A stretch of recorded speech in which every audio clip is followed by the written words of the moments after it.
Diagnóstico de vulnerabilidades de emergencia. ¿De qué se trata? ¿Cuáles son los tópicos mínimos? ¿Para qué se hace? ¿Quién lo hace y cómo se hace? Bueno, todas estas interrogantes las disiparemos aquí y ahora. Pero primero, la presentación. Mi nombre es Jonathan Silva, soy asesor de prevención de riesgos de la empresa SIS en Movimiento. Te invito a que te suscribas a nuestro canal y si al final del video te gustó, premianos con un like. Para suscribirte, tan solo debes hacer clic en el botón rojo abajo que indica suscribirse. Por favor, no olvides activar la campana de notificaciones de YouTube. Si tienes dudas, consultas, reclamos o alguna petición de algún tema nuevo que quieras que tratemos, por favor, déjanos tus comentarios en la descripción del video y te responderemos a la brevedad. Bien, primero aclarar que este es el segundo de una serie de 4 videos que están destinados a planificación de emergencia, a planificar una emergencia. Primero que todo, el objetivo que persigue un diagnóstico de vulnerabilidades de emergencia no es más que preparar a la empresa para el momento en el que se va a ver expuesta en una emergencia. Prepararla desde el punto de vista logístico, desde el punto de vista material, desde el punto de vista organizacional, desde el punto de vista de acreditaciones legales, es decir, todos estos aspectos se deben revisar antes de empezar siquiera a planificar una emergencia. Bien, lo primero que debemos analizar son los incidentes o emergencias del pasado. Es decir, si la empresa ha tenido incidencias, por ejemplo, con tsunami, si ha tenido problemáticas con accidentes graves, fatales, si ha tenido problemáticas con incendios, todos estos incidentes o emergencias que ha tenido en el pasado se deben revisar, se deben investigar y se deben diagnosticar las cosas que no se hicieron del todo bien al momento de enfrentar esas determinadas emergencias. Luego vamos con riesgos del entorno. Se debe determinar dónde va a estar emplazada la empresa y en base a ello se deben determinar cuáles son los riesgos que va a tener la empresa. Hay empresas que pueden estar, por ejemplo, al término del continente donde tenemos ráfagas de viento y vientos arrachados de 30 nudos, por ejemplo, en el cual ahí nosotros tenemos una condición del entorno. Es decir, también se puede determinar que la misma empresa esté al lado de una bodega de sustancias peligrosas o al otro costado tenga un colegio, por ejemplo. Por lo tanto, hay muchos riesgos del entorno que tienen que estar dentro de este análisis propiamente tal para poder determinar cuáles van a ser las contingencias que debiese cubrir este plan de emergencia. También otros aspectos de riesgos del entorno pueden ser, por ejemplo, la ubicación donde está emplazada la empresa, pero desde el punto de vista del efecto mediático. Es decir, no es lo mismo una empresa que está fuera de la ciudad a una empresa que está en el centro de la ciudad, donde se pueden dar, por ejemplo, manifestaciones en la vida pública, donde es muy susceptible que puedan haber casos de avisos de bomba con mayor frecuencia. Por lo tanto, también esto tiene que estar dentro del análisis o del diagnóstico de vulnerabilidades de emergencia. Bien, luego tenemos las acreditaciones. Las acreditaciones son extremadamente importantes porque a la hora del efecto mediático, es decir, cuando una empresa entra en una emergencia, el efecto mediático se activa inmediatamente cuando esta empresa tiene una demografía muy alta o está emplazada en una posición estratégica para el país, por ejemplo, o bien el dueño de la empresa es una persona muy conocida. Por lo tanto, en ese caso es fundamental tener este tema de las acreditaciones en regla. Luego de estos dos pasos anteriores vienen las contingencias que tiene que cubrir el plan. Es decir, riesgo de incendio, riesgo de sismo, riesgo de aviso de bomba, riesgo de accidentes graves o fatales, riesgo de explosiones, riesgo de tsunami, riesgo de aluviones, riesgo de derrames de productos químicos, riesgo de fugas de gases.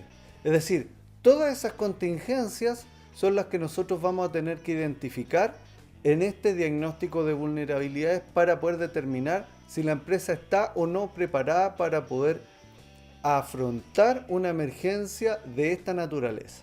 Una vez determinadas cuáles van a ser las contingencias, que por ejemplo en el último plan de emergencia que nosotros hicimos habían 15 tipos de emergencia distintas, tengo que determinar si el equipamiento que tiene el edificio es el adecuado. La protección activa de equipos de protección contra incendio, la protección pasiva del edificio propiamente tal con respecto a los materiales que almacena. También tenemos, por ejemplo, los sistemas de alerta. Ya vimos en la ficha técnica el video anterior, chequéenlo en los videos anteriores, en donde nosotros determinamos cuál debía ser todo este tipo de equipamiento. Acá nosotros tenemos que ver si es que ese equipamiento es el adecuado o no para la empresa. Ya dijimos, por ejemplo, que en las contingencias anteriores podían haber derrames de productos químicos. Bueno, tenemos los sistemas o los kits de control de derrame, tenemos los elementos de protección personal para controlar un derrame propiamente tal. No es lo mismo, por ejemplo, un derrame de petróleo a un derrame de corrosivo. Los elementos de protección personal son distintos y por lo tanto la empresa tiene que tener el equipamiento adecuado para ese tipo de contingencia en particular. Por eso es de vital importancia poder dividir todas las contingencias y luego determinar si la empresa cuenta con el equipamiento mínimo para poder afrontar este tipo de emergencia. Bien, también tenemos que determinar cuál va a ser o podría llegar a ser el efecto mediático. Recordemos que cuando hay una emergencia que ya está declarada, que está generalizada y que ya está fuera de control, por ejemplo un incendio, ahí nosotros tenemos de que va a haber un efecto mediático, lo queramos o no. Y por lo tanto tenemos que determinar si la empresa está preparada para poder enfrentar un efecto mediático. Es decir, si tiene designada una persona que va a hacer la vocería ante la opinión pública, si tiene debidamente capacitado a los trabajadores en relación precisamente a que ellos no pueden dar declaraciones o que sus declaraciones tienen que estar con ciertas cotas y ciertos niveles a los que ellos pueden llegar y a los que ellos no pueden llegar propiamente tal. Por otro lado, ¿cuál va a ser el control de portería? Es decir, a quién podemos dejar entrar, a qué personas no podemos dejar entrar, y todo eso tiene que estar diagnosticado previamente. Una vez terminado el efecto mediático, ya nos vamos de lleno a lo que son los errores logísticos de emergencia. Cuando me refiero a errores logísticos, me refiero principalmente a errores como los ejemplos que voy a dar a continuación. Hay edificios de altura que tienen zona vertical de seguridad o caja escalera. Y en esta zona vertical de seguridad es continua desde el último piso de la torre hasta el tercer subterráneo, por ejemplo. Eso podría generar que un evacuante que viene evacuando, por ejemplo, el octavo piso, llegue al tercer subterráneo del edificio y no a la cota cero, es decir, al nivel de la calle. Y por lo tanto ahí nosotros configuramos un error logístico de vulnerabilidades de emergencia. También tenemos otros errores logísticos como por ejemplo, hay vías de evacuación que son consideradas en primera y segunda categoría según la norma chilena 2114. Y la primera y segunda categoría establece, entre otras cosas, que se tiene que tener iluminación de emergencia.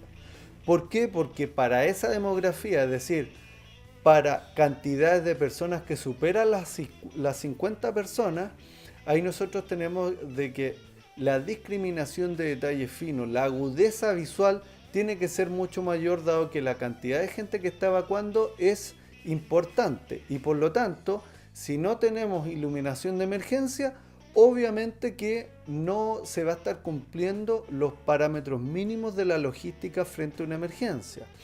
También, en términos organizacionales, es decir, si yo no tengo personal capacitado en primeros auxilios, si yo no tengo personal capacitado en el uso y manejo de extintores, tengo errores que logísticamente van a hacer que una emergencia pueda fallar por cosas que son mínimas, pero que a la postre son las más importantes. Bien, una vez identificados los errores logísticos, pasamos a las vías de evacuación y las zonas de seguridad.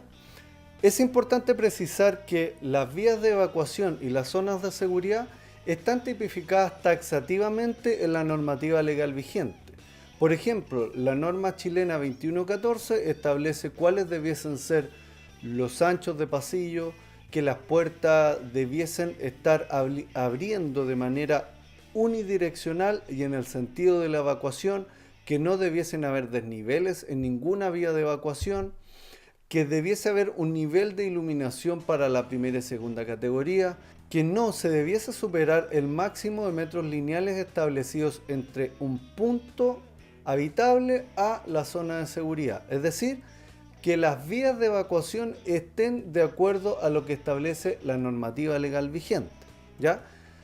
También está las zonas de seguridad, es decir, las mismas zonas de seguridad tienen que ser zonas de seguridad. Las zonas de seguridad debiesen ser capaces de albergar a la totalidad de los evacuantes que van a evacuar a ese lugar en particular. No debiese estar en una vía con tráfico vehicular. No debiese estar en un lugar bajo la presencia de cables de alta, media o baja tensión. Tampoco debiese estar en las cercanías de instalaciones de combustibles líquidos o en las cercanías de instalaciones de sustancias peligrosas. Es decir, que las vías de evacuación, que la zona de seguridad, que los puntos de encuentro sean vías de evacuación, zona de seguridad y puntos de encuentro de acuerdo a la normativa legal vigente. Por último, debemos determinar el nivel de capacitación que va a tener la empresa en su total general, digamos. ¿Por qué? Porque no saco absolutamente nada con tener preparado todo lo anterior si la gente no está preparada. La gente tiene que estar preparada en primer auxilio, en extinción de incendios, tiene que estar preparada en cómo se controlan los derrames, tiene que estar preparada en cuáles son las normas de evacuación, cuáles son los puntos de encuentro, cuáles son las zonas de seguridad. La gente tiene que estar preparada en cómo funcionan los dispositivos de alerta, en cómo funcionan los dispositivos de extinción de incendios. La gente tiene que estar preparada en cuál va a ser el efecto mediático y cuáles van a ser las cotas máximas de lo que ellos pueden y de lo que ellos no pueden hablar. Es decir, la empresa tiene que estar preparada en un global como un todo. Y por lo tanto, si no se hace este diagnóstico de vulnerabilidades de emergencia, es muy difícil que el plan de emergencia funcione de manera adecuada.